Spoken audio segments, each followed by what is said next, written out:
Good evening to everyone. I first and foremost want to thank Pia, Teach Aids, Nimagada Foundation. The reason behind this would be, I remember 12 to 14 years ago. Today I'm standing here as an individual, as a icon, as a star, whatever it is. I'm here to make a difference to this whole program. But I remember 14 years ago when I was in college. I just got into college.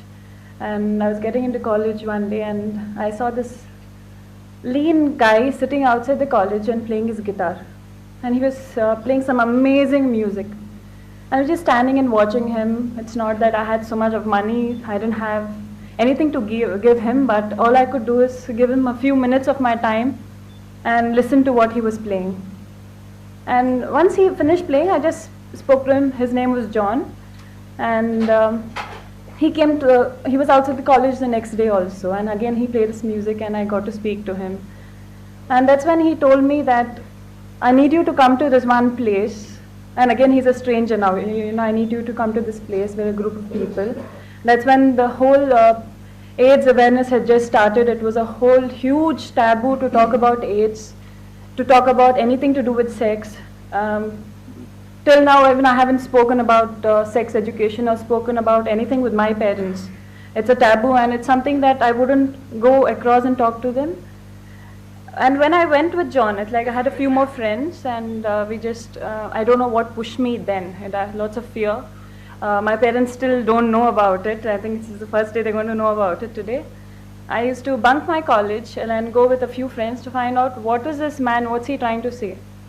And around 25 kilometers from the college where I studied was this it's a small village, remote place, which had two chicken sheds. So they had emptied out two chicken sheds, and there was some person who had started, who wanted to make a difference, who had one of the chicken shed emptied out for the ladies and one for the men.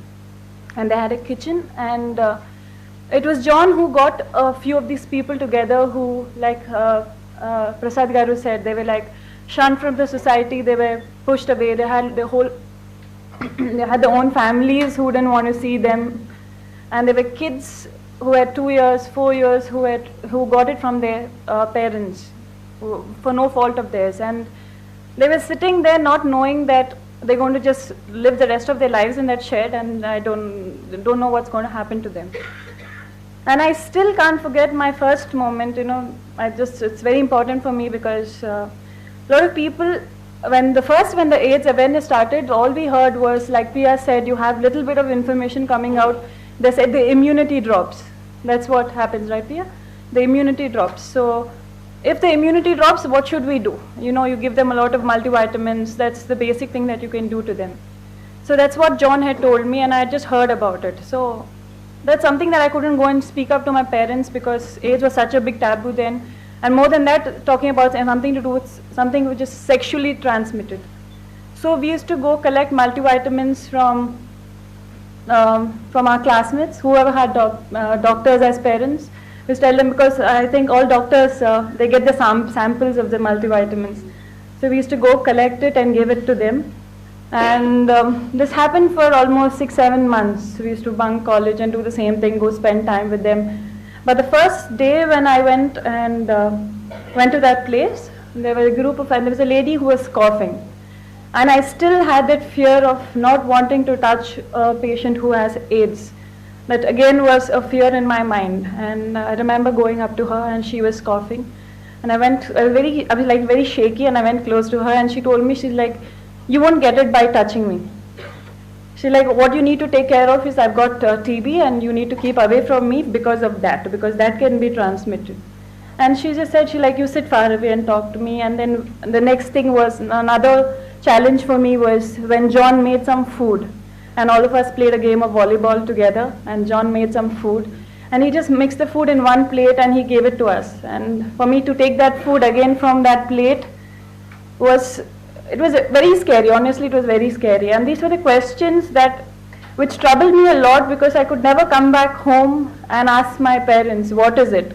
I didn't have any teacher to go and tell me, okay, what do I know about AIDS? Internet, then I didn't have access to internet. There was no access there was nobody to talk about, and I remember it troubling for me for 1-2 years. And after 1 year, I lost touch with those people. John passed away, and we got to hear that the sheds were closed down, and I don't know, I think a foundation took over it. I'm not sure what happened. But because of the fear that I had, and because I didn't have anyone to speak to at that time, being a young girl, I had to disconnect from that.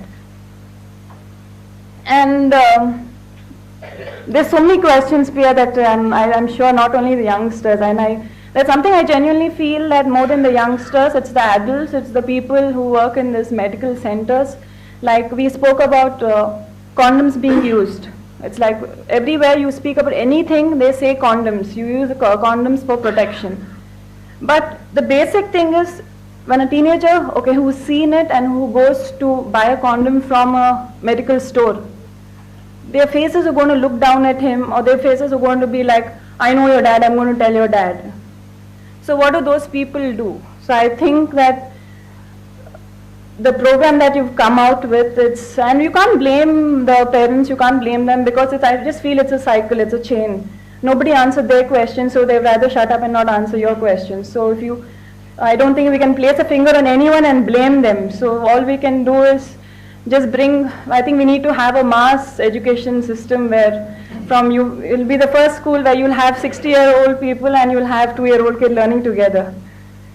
So, and I just hope that whatever difference I can make to help you, and teachers and Prasad Garu started off. And another thing that I feel is the only 2 ways that we can work on kids. I feel in terms of educating on AIDS, I think everyone are like kids, and if you have to educate a kid, all you need to do is either take a scale. If your kid's not studying geography, all you need to do is take a scale and beat him on his legs and say, learn your geography. And the other way is either you imply it to them where it's their bread and butter, or you threaten them, or you put it to them in terms of animations where they enjoy it. And you have like if it's Nagarjuna Garu, I'm sure anyone in any village, any corner would just want to come and see his face. So that's going to make a huge difference. And I hope each one doesn't wait for it to get into your family. Don't sit in a corner and think that we are very safe. We use condoms, it's not going to happen. You never know what happens when. So the best thing is to spread that awareness for people who have kids. Please talk to your kids. I'm sure it's going to be extremely difficult. If you can't, then you have all of us who can come and speak to them. So I hope we make a start somewhere before it's late.